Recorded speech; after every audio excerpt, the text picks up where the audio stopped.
റൂത്തിന്റെ പുസ്തകത്തിൽ നിന്ന് അധ്യായം 1. എലിമലേക്കും കുടുംബവും മോവാബിൽ. ന്യായാധിപന്മാരുടെ ഭരണകാലത്ത് നാട്ടിൽ ക്ഷാമമുണ്ടായി.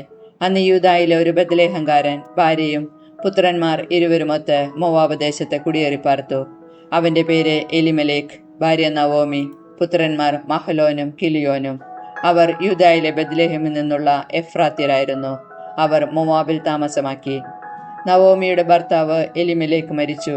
അവളും പുത്രന്മാരും ശേഷിച്ചു. പുത്രന്മാർ ഓർഫ, റൂത്ത് എന്നീ മോവാബ്യ സ്ത്രീകളെ വിവാഹം ചെയ്തു. 10 വർഷത്തോളം അവർ അവിടെ കഴിഞ്ഞു. അങ്ങനെയിരിക്കെ മഹലോനും കിലിയോനും മരിച്ചു. നവോമിക്ക് ഭർത്താവും പുത്രന്മാരും നഷ്ടപ്പെട്ടു. നവോമിയും റൂത്തും ബത്ലേഹമിലേക്ക്. കർത്താവ് തന്റെ ജനത്തെ ഭക്ഷണം നൽകി അനുഗ്രഹിക്കുന്നു എന്ന് കേട്ട് നവോമി മരുമക്കളോടുകൂടെ മോവാബിൽ നിന്ന് തിരികെ പോവാൻ ഒരുങ്ങി. അവൾ താമസിച്ചിരുന്ന സ്ഥലത്ത് നിന്ന് മരുമക്കളോടുകൂടെ പുറപ്പെട്ട് യൂദായിലേക്കുള്ള വഴിയിലെത്തി. അപ്പോൾ നവോമി മരുമക്കളോട് പറഞ്ഞു, നിങ്ങൾ മാതൃഭവനങ്ങളിലേക്ക് മടങ്ങിപ്പോവുവിൻ. മരിച്ചവരോടും എന്നോടും നിങ്ങൾ കരുണ കാണിച്ചു. കർത്താവ് നിങ്ങളോടും കരുണ കാണിക്കട്ടെ. വീണ്ടും വിവാഹം ചെയ്ത് കുടുംബജീവിതം നയിക്കാൻ കർത്താവ് നിങ്ങളെ അനുഗ്രഹിക്കട്ടെ. അവൾ അവരെ ചുംബിച്ചു. അവർ പൊട്ടിക്കരഞ്ഞു. അവർ പറഞ്ഞു, ഞങ്ങൾ പോകുന്നില്ല. അമ്മയുടെ ആളുകളുടെ അടുത്തേക്ക് ഞങ്ങളും വരുന്നു. എന്നാൽ നവോമി പറഞ്ഞു, എൻ്റെ മക്കളെ, നിങ്ങൾ തിരിച്ചു പോകുവിൻ. എന്തിന് എന്നോടുകൂടെ വരുന്നു? നിങ്ങൾക്ക് ഭർത്താക്കന്മാരാകാൻ എനിക്കിനി പുത്രന്മാർ ഉണ്ടാകുമോ? എൻ്റെ മക്കളെ, നിങ്ങൾ മടങ്ങിപ്പോകുവിൻ. വിവാഹം ചെയ്യാൻ കഴിയാത്ത വിധം ഞാൻ വൃദ്ധയായിരിക്കുന്നു. അഥവാ ഈ രാത്രി തന്നെ ഭർത്താവിനെ സ്വീകരിച്ച് പുത്രന്മാരെ ഗർഭം ധരിച്ചാൽ തന്നെ അവർക്ക് പ്രായമാകുന്നതുവരെ നിങ്ങൾ കാത്തിരിക്കുമോ? നിങ്ങൾ വിധവകളായി കഴിയുമോ? ഇല്ല മക്കളെ, കർത്താവിൻ്റെ കരം എനിക്കെതിരായി ഉയർത്തിയിരിക്കുന്നു. നിങ്ങളെ പ്രതിയും ഞാൻ അത്യന്തം വ്യസനിക്കേണ്ടി വരും. അവർ വീണ്ടും പൊട്ടിക്കരഞ്ഞു. ഓർഫ അമ്മായിയമ്മയെ ചുംബിച്ച് വിടവാങ്ങി. റൂത്ത് അവളെ പിരിയാതെ നിന്നു. നവോമി പറഞ്ഞു, നിന്റെ സഹോദരി ചാർച്ചക്കാരുടെയും ദേവന്മാരുടെയും അടുത്തേക്ക് മടങ്ങിപ്പോയല്ലോ. അവളെപ്പോലെ നീയും പോകുക. റൂത്ത് പറഞ്ഞു, അമ്മയെ ഉപേക്ഷിക്കാനോ കൂടെ പോരാതിരിക്കാനോ എന്നോട് പറയരുത്. അമ്മ പോകുന്നിടത്ത് ഞാനും വരും, വസിക്കുന്നിടത്ത് ഞാനും വസിക്കും. അമ്മയുടെ ചാർച്ചക്കാർ എൻ്റെ ചാർച്ചക്കാരും അമ്മയുടെ ദൈവം എൻ്റെ ദൈവവുമായിരിക്കും. അമ്മ മരിക്കുന്നിടത്ത് ഞാനും മരിച്ച് അടക്കപ്പെടും. മരണം തന്നെ എന്നെ അമ്മയിൽ നിന്ന് വേർപെടുത്തിയാൽ കർത്താവ് എന്ത് ശിക്ഷയും എനിക്ക് നൽകിക്കൊള്ളട്ടെ. അവൾ തന്നോടുകൂടെ പോരാൻ ഉറച്ചു എന്ന് കണ്ട് നവോമി അവളെ നിർബന്ധിച്ചില്ല. അവർ ബത്ലേഹമിലെത്തി. പട്ടണം മുഴുവൻ അവരെ കണ്ട് വിസ്മയിച്ചു. ഇത് നവോമിയോ എന്ന് സ്ത്രീകൾ പരസ്പരം ചോദിച്ചു. അവൾ പറഞ്ഞു, എന്നെ നവോമി എന്നല്ല, മാറ എന്നാണ് വിളിക്കേണ്ടത്. സർവശക്തൻ എന്നോട് വളരെ കഠിനമായിട്ടാണ് പ്രവർത്തിച്ചത്. എല്ലാം തികഞ്ഞവളായി ഞാൻ ഇവിടെ നിന്ന് പോയി ഒന്നുമില്ലാത്തവളായി കർത്താവ് എന്നെ തിരിച്ചയച്ചു. കർത്താവ് എന്നെ ഞെരുക്കുകയും സർവശക്തൻ എനിക്ക് ആപത്ത് വരുത്തുകയും ചെയ്യുമ്പോൾ എന്തിനെന്നെ നവോമി എന്ന് വിളിക്കുന്നു? അങ്ങനെ നവോമി മോവാബിൽ നിന്ന് അവിടുത്തുകാരിയായ മരുമകൾ റൂത്തിനോടുകൂടെ തിരിച്ചെത്തി. ബാർലിക്കൊയ്ത്ത് തുടങ്ങിയപ്പോഴാണ് അവർ ബത്ലേഹേമിൽ എത്തിയത്. റൂത്തിന്റെ പുസ്തകത്തിൽ നിന്ന് അധ്യായം 2. റൂത്ത് ബോവാസിന്റെ വയലിൽ. നവോമിയുടെ ഭർത്തൃ കുടുംബത്തിൽ ബോവാസ് എന്ന് പേരായ ഒരു ധനികനുണ്ടായിരുന്നു. ഞാൻ പോയി എന്നെ അനുവദിക്കുന്നവരുടെ വയലിൽ കാലാപറക്കട്ടെ എന്ന് മോവാബിയായ റൂത്ത് നവോമിയോട് ചോദിച്ചു. അവൾ പറഞ്ഞു, പൊയ്ക്കൊള്ളുക. റൂത്ത് വയലിൽ ചെന്ന് കൊയ്ത്തുകാരുടെ പിറകെ കാലാപറക്കി. എലിമലേക്കിന്റെ കുടുംബത്തിൽപ്പെട്ട ബോവാസിന്റെ വയലിലാണ് അവൾ എത്തിച്ചേർന്നത്. ബോവാസ് ബത്ലേഹമിൽ നിന്ന് വന്നു. കർത്താവ് നിങ്ങളോടുകൂടെ എന്ന് പറഞ്ഞ് അവൻ കൊയ്ത്തുകാരെ അഭിവാദനം ചെയ്തു. കർത്താവ് അങ്ങേ അനുഗ്രഹിക്കട്ടെ എന്ന് അവർ പ്രത്യാഭിവാദനം ചെയ്തു. കൊയ്ത്തുകാരുടെ മേൽനോട്ടം വഹിച്ചിരുന്ന ഭൃത്യനോട് ബോവാസ് ചോദിച്ചു, ആരാണ് ഈ യുവതി? നവോമിയോടൊപ്പം മോവാബിൽ നിന്ന് വന്ന മോവാബ്യ സ്ത്രീയാണിവൾ എന്ന് ഭൃത്യൻ മറുപടി നൽകി. വയലിൽ കാലാപെറുക്കാൻ അനുവദിക്കണമേ എന്ന് അവൾ അപേക്ഷിച്ചു. രാവിലെ മുതൽ ഇതുവരെ വിശ്രമമില്ലാതെ കാലപെറുക്കുകയാണ്. അപ്പോൾ ബോവാസ് റൂത്തിനോട് പറഞ്ഞു, മകളെ, കാലാപെറുക്കാൻ ഇവിടം വിട്ട് മറ്റു വയലുകളിൽ പോകേണ്ട. എൻ്റെ ദാസിമാരോടുകൂടെ ചേർന്നുകൊള്ളുക. അവർ കൊയ്യുന്നത് എവിടെയെന്ന് നോക്കി അവരെ പിന്തുടരുക. നിന്നെ ശല്യപ്പെടുത്തരുതെന്ന് ഭൃത്യന്മാരോട് ഞാൻ പറഞ്ഞിട്ടുണ്ട്. നിനക്ക് ദാഹിക്കുമ്പോൾ അവർ കോരിവെച്ചിട്ടുള്ള വെള്ളം കുടിക്കാം. അവൾ സാഷ്ടാംഗം പ്രണമിച്ചുകൊണ്ട് ബോവാസിനോട് പറഞ്ഞു, അന്യനാട്ടുകാരിയായ എന്നോട് കരുണ തോന്നാൻ ഞാൻ അങ്ങേക്ക് എന്ത് നന്മ ചെയ്തു? ബോവാസ് പറഞ്ഞു, ഭർത്താവിൻ്റെ ഭരണത്തിന് ശേഷം നീ അമ്മായിമ്മയ്ക്ക് വേണ്ടി ചെയ്തതും മാതാപിതാക്കളെയും സ്വദേശത്തെയും വിട്ട് അപരിചിതരായ ജനത്തിൻ്റെ ഇടയിൽ വന്നതുമെല്ലാം എനിക്കറിയാം. നിന്റെ പ്രവൃത്തികൾക്ക് കർത്താവ് പ്രതിഫലം നൽകും. നീ അഭയം പ്രാപിച്ചിരിക്കുന്ന ഇസ്രായേലിൻ്റെ ദൈവമായ കർത്താവ് നിന്നെ സമൃദ്ധമായി അനുഗ്രഹിക്കും. അപ്പോൾ റൂത്ത് പറഞ്ഞു, യജമാനനെ, അങ്ങ് എന്നോട് വലിയ ദയയാണ് കാണിക്കുന്നത്. എന്തെന്നാൽ ഞാൻ അങ്ങയുടെ ദാസിമാരിൽ ഒരുവളല്ല. എങ്കിലും ഈ ദാസിയെ ആശ്വസിപ്പിക്കുകയും കരുണയോടെ സംസാരിക്കുകയും ചെയ്തു. ഭക്ഷണ സമയത്ത് ബോവാസ് അവളോട് പറഞ്ഞു, വന്ന് ഭക്ഷണം കഴിക്കൂ, വീഞ്ഞിൽ മുക്കി അപ്പം ഭക്ഷിച്ചുകൊള്ളൂ. അങ്ങനെ അവൾ കൊയ്ത്തുകാരുടെ കൂടെയിരുന്നു. അവൻ അവൾക്ക് മലർ കൊടുത്തു. അവൾ ഭക്ഷിച്ച് തൃപ്തിയായി. ബാക്കിയും വന്നു. അവൾ കാലാപെറുക്കാൻ എഴുന്നേറ്റപ്പോൾ ബോവാസ് ഭൃത്യന്മാരോട് പറഞ്ഞു, അവൾ കറ്റകളുടെ ഇടയിൽ നിന്നും ശേഖരിച്ചു കൊള്ളട്ടെ, അവളെ ശകാരിക്കരുത്.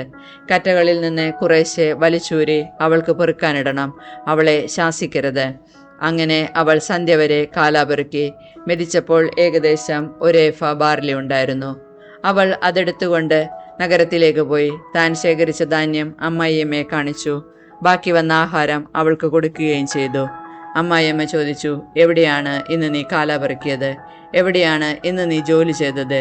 നിന്നോട് കരുണ തോന്നിയ മനുഷ്യൻ അനുഗ്രഹീതനാകട്ടെ. താൻ ഇന്ന് ജോലി ചെയ്തത് ബോവാസിനോട് കൂടെയാണെന്ന് അവൾ അമ്മായിയമ്മയോട് പറഞ്ഞു. നവോമി മരുമകളോട് പറഞ്ഞു, ജീവിച്ചിരിക്കുന്നവരോടും മരിച്ചവരോടും കാരുണ്യം കാണിക്കുന്ന കർത്താവ് അവനെ അനുഗ്രഹിക്കട്ടെ. അവൾ തുടർന്നു, അവൻ നമ്മുടെ ബന്ധുവാണ്, ഉറ്റ ബന്ധു. റൂത്ത് പറഞ്ഞു, കൊയ്ത്ത് മുഴുവൻ തീരുവോളം വേലക്കാരോട് കൂടെ ഉണ്ടായിരിക്കണമെന്ന് അവൻ എന്നോട് പറഞ്ഞിട്ടുണ്ട്. നവോമി മരുമകളോട് പറഞ്ഞു, മറ്റു വയലുകളിൽ പോയി ശല്യമേൽക്കാനിടയാകാതെ നീ അവൻ്റെ ദാസിമാരോടുകൂടെ പോകുന്നതാണ് നല്ലത്. അങ്ങനെ ബാർലിയുടെയും ഗോതമ്പിൻ്റെയും വിളവെടുപ്പ് കഴിയുന്നതുവരെ അവൾ ബോവാസിൻ്റെ ദാസിമാരോട് ചേർന്ന് നിന്ന് കാലാപെറുക്കി തൻ്റെ അമ്മായിയമ്മയോടൊത്ത് ജീവിച്ചു. റൂത്തിൻ്റെ പുസ്തകത്തിൽ നിന്ന് അധ്യായം 3. ബോവാസിൻ്റെ മെതിക്കളത്തിൽ. നവോമി റൂത്തിനോട് പറഞ്ഞു, മകളെ, സന്തുഷ്ടമായ ഒരു കുടുംബജീവിതത്തിൽ നിന്നെ പ്രവേശിപ്പിക്കുക എൻ്റെ കടമയല്ലേ? നീ ആരുടെ ദാസികളൊത്ത് ജോലി ചെയ്യുന്നുവോ ആ ബോവാസ് നമ്മുടെ ബന്ധുവാണല്ലോ. മെതിക്കളത്തിൽ ബാർലി പാറ്റുന്നതിന് അവൻ ഇന്ന് രാത്രി വരുന്നുണ്ട്. നീ കുളിച്ച് തൈലം പൂശി ഏറ്റവും നല്ല വസ്ത്രവും ധരിച്ച് മെതിക്കളത്തിലേക്ക് ചെല്ലുക. എന്നാൽ അവൻ്റെ അത്താഴം കഴിയുന്നതുവരെ അവൻ നിന്നെ തിരിച്ചറിയാൻ ഇടയാകരുത്.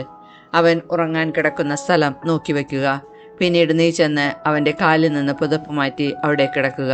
നീ ചെയ്യേണ്ടതെന്ന് അവൻ പറഞ്ഞു തരും. അമ്മ പറഞ്ഞതുപോലെ ഞാൻ ചെയ്യാമെന്ന് അവൾ പറഞ്ഞു. അവൾ മെതിക്കളത്തിൽ ചെന്ന് അമ്മായിയമ്മ പറഞ്ഞതുപോലെ പ്രവർത്തിച്ചു. ഭക്ഷിച്ചും പാനം ചെയ്തും സന്തുഷ്ടനായപ്പോൾ ബോവാസ് ധാന്യക്കൂമ്പാരത്തിൻ്റെ അരികിൽ കിടന്നുറങ്ങി. അപ്പോൾ അവൾ സാവധാനം ചെന്ന് അവൻ്റെ കാലിൽ നിന്ന് പുതപ്പ് മാറ്റി അവിടെ കിടന്നു. അർദ്ധരാത്രിയിൽ അവൻ ഞെട്ടി ഉണർന്നു. കാൽക്കൽ ഒരു സ്ത്രീ കിടക്കുന്നു. നീ ആരാണ്? അവൻ ചോദിച്ചു. ഞാൻ നിന്റെ ദാസിയായ റൂത്താണ് എന്നവൾ പറഞ്ഞു. അങ്ങ് എൻ്റെ അടുത്ത് ബന്ധുവാകിയാൽ അങ്ങയുടെ വസ്ത്രം ഈ ദാസിയുടെ മേൽ വിരിച്ച് എന്നെ സ്വീകരിക്കുക. അവൻ മറുപടി പറഞ്ഞു, മകളെ, കർത്താവ് നിന്നെ അനുഗ്രഹിക്കട്ടെ. നീ ഇപ്പോൾ കാണിച്ചിരിക്കുന്ന ഔദാര്യം ആദ്യത്തേതിലും വലുതാണ്. യുവാക്കന്മാരോ ധനികരോ ദരിദ്രരോ ആകട്ടെ തേടാതെ നീ എൻ്റെ അടുക്കൽ വന്നല്ലോ. മകളെ, ഭയപ്പെടേണ്ട. നീ ആവശ്യപ്പെടുന്നതെന്തും ഞാൻ നിനക്ക് ചെയ്തു തരാം. നീ ഒരു ഉത്തമ സ്ത്രീയാണെന്ന് നഗരത്തിലെ എൻ്റെ പരിചയക്കാർക്കെല്ലാം അറിയാം. ഞാൻ നിന്റെ അടുത്ത ബന്ധുവാണെന്നത് വാസ്തവം തന്നെ. എന്നാൽ എന്നേക്കാൾ അടുത്ത മറ്റൊരു ചർച്ചക്കാരൻ നിനക്കുണ്ട്. ഈ രാത്രി ഇവിടെ കഴിയുക. ഏറ്റവും അടുത്ത ബന്ധുവിൻ്റെ ചുമതല അവൻ നിർവഹിക്കുമോ എന്ന് രാവിലെ അന്വേഷിക്കാം. അവൻ അത് ചെയ്താൽ നന്ന്. ഇല്ലെങ്കിൽ ഉറ്റ ബന്ധുവിൻ്റെ കടമ കർത്താവാണേ ഞാൻ നിർവഹിക്കും. പ്രഭാതം വരെ നീ ഇവിടെ കിടന്നുകൊള്ളുക. അവൾ അവൻ്റെ കാൽക്കൽ കിടന്നു. അതിരാവിലെ ആളറിയുന്നതിന് മുമ്പേ അവൾ എഴുന്നേറ്റു. ബോവാസ് പറഞ്ഞു, മെതിക്കളത്തിൽ ഒരു സ്ത്രീ വന്നുവെന്ന് ആരും അറിയരുത്. നിന്റെ മേലങ്കി വിരിച്ചു പിടിക്കുക. അവൻ 6 അളവ് ബാർലി അതിലിട്ട് അവളുടെ തലയിൽ വെച്ചു കൊടുത്തു. അവൾ നഗരത്തിലേക്ക് പോയി. വീട്ടിലെത്തിയപ്പോൾ അമ്മായിയമ്മ ചോദിച്ചു, മകളെ, എന്തുണ്ടായി? അവൻ ചെയ്തതെല്ലാം അവൾ വിവരിച്ചു പറഞ്ഞു. അമ്മായിയമ്മയുടെ അടുത്തേക്ക് വെറുങ്കയോടെ പോകണ്ട എന്ന് പറഞ്ഞ് ഈ 6 അളവ് ബാർലി അവൻ എനിക്ക് തന്നു. നവോമി പറഞ്ഞു, മകളെ, കാര്യങ്ങൾ എങ്ങനെയാകുമെന്ന് കാത്തിരുന്ന് കാണാം. കാര്യം തീരുമാനിക്കുന്നതുവരെ അവൻ അടങ്ങിയിരിക്കുകയില്ല. ഇന്ന് തന്നെ തീരുമാനമാകും. റൂത്തിൻ്റെ പുസ്തകത്തിൽ നിന്ന് അധ്യായം 4. റൂത്തിൻ്റെ വിവാഹം. ബോവാസ് നഗരവാതിക്കൽ ചെന്നു. അപ്പോൾ മുൻപ് പറഞ്ഞ ബന്ധു അവിടെ വന്നു. ബോവാസ് അവനോട് പറഞ്ഞു, സ്നേഹിത, ഇവിടെ വന്ന് അല്പനേരം ഇരിക്കൂ. അവൻ അങ്ങനെ ചെയ്തു. നഗരത്തിൽ നിന്ന് ശ്രേഷ്ഠന്മാരായ 10 പേരെ കൂടി ബോവാസ് വിളിച്ചു കൊണ്ടുവന്നു. ഇവിടെ ഇരിക്കുവനെന്ന് അവരോടും പറഞ്ഞു. അവരും ഇരുന്നു.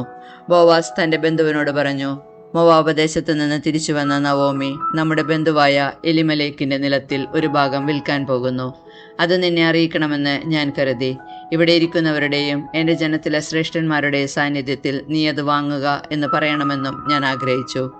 മനസ്സുണ്ടെങ്കിൽ നീ അത് വീണ്ടെടുക്കുക, താല്പര്യമില്ലെങ്കിൽ എന്നെ അറിയിക്കുക. അത് വീണ്ടെടുക്കാൻ നീയല്ലാതെ മറ്റാരുമില്ല. നീ വീണ്ടെടുക്കുന്നില്ലെങ്കിൽ അത് ചെയ്യേണ്ട അടുത്ത ആൾ ഞാനാണ്. അവൻ പറഞ്ഞു, ഞാനത് വീണ്ടെടുക്കാം. അപ്പോൾ ബോവാസ് പറഞ്ഞു, നവോമിയിൽ നിന്ന് വയൽ വാങ്ങുന്ന ദിവസം തന്നെ മരിച്ചവന്റെ നാമം അവകാശികളിലൂടെ നിലനിർത്തുന്നതിനു വേണ്ടി അവന്റെ വിധവയും മോവാബിയുമായ റൂത്തിനെയും കൂടി നീ സ്വീകരിക്കണം. അപ്പോൾ ബന്ധു പറഞ്ഞു, അത് സാധ്യമല്ല, കാരണം അതുവഴി എൻ്റെ അവകാശം നഷ്ടപ്പെടാൻ ഇടയാകും.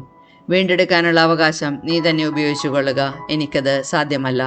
വീണ്ടെടുപ്പും കൈമാറ്റവും സംബന്ധിച്ച് ഇസ്രായേലിൽ മുമ്പ് നിലവിലിരുന്ന നിയമം ഇതാണ്: ഇടപാട് സ്വീകരിക്കുന്നതിനു വേണ്ടി ഒരാൾ തൻ്റെ ചെരുപ്പൂരി മറ്റേയാളെ ഏൽപ്പിക്കും. ഇതായിരുന്നു ഇസ്രായേലിലെ നടപ്പ്. അതനുസരിച്ച് നീ വാങ്ങിക്കൊള്ളുക എന്ന് പറഞ്ഞ് ആ ബന്ധു തൻ്റെ ചെരുപ്പൂരി. അനന്തരം ബോവാസ് ശ്രേഷ്ഠന്മാരോടും മറ്റുള്ളവരോടും പറഞ്ഞു, എലിമലേക്കിൻ്റെതും മഹലോൻ, കിലിയോൻ എന്നിവരുടേതുമായ എല്ലാം നവോമിയിൽ നിന്ന് ഇന്ന് ഞാൻ വാങ്ങി എന്നതിന് നിങ്ങൾ സാക്ഷികളാണ്. മോവാബിയും മഹലോന്റെ വിധവയുമായ റൂത്തിനെ ഭാര്യയായി ഞാൻ സ്വീകരിക്കുന്നു. മരിച്ചവന്റെ നാമം സഹോദരന്മാരുടെ ഇടയിൽ നിന്നും ജന്മദേശത്തു നിന്നും മാഞ്ഞു പോകാതിരിക്കുന്നതിനും അനന്തരാവകാശികളിലൂടെ അത് നിലനിർത്തുന്നതിനും വേണ്ടിയാണിത്.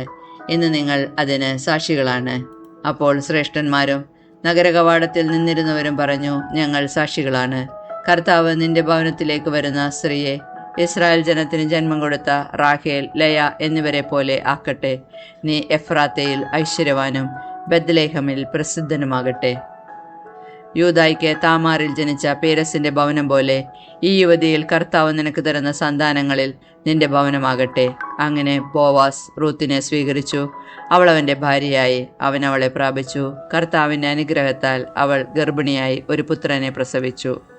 അപ്പോൾ സ്ത്രീകൾ നവോമിയോട് പറഞ്ഞു, നിന്റെ പിന്തുടർച്ച അവകാശിയെ നൽകിയ കർത്താവ് വാഴ്ത്തപ്പെട്ടവനാകട്ടെ. ആ അവകാശി ഇസ്രായേലിൽ പ്രസിദ്ധി ആർജിക്കട്ടെ. അവൻ നിനക്ക് നവജീവൻ പകരും. വാർദ്ധക്യത്തിൽ നിനക്ക് താങ്ങായിരിക്കും. നിന്നെ സ്നേഹിക്കുന്നവളും 7 പുത്രന്മാരെക്കാൾ വിലപ്പെട്ടവളുമായ നിന്റെ മരുമകളാണ് അവനെ പ്രസവിച്ചത്.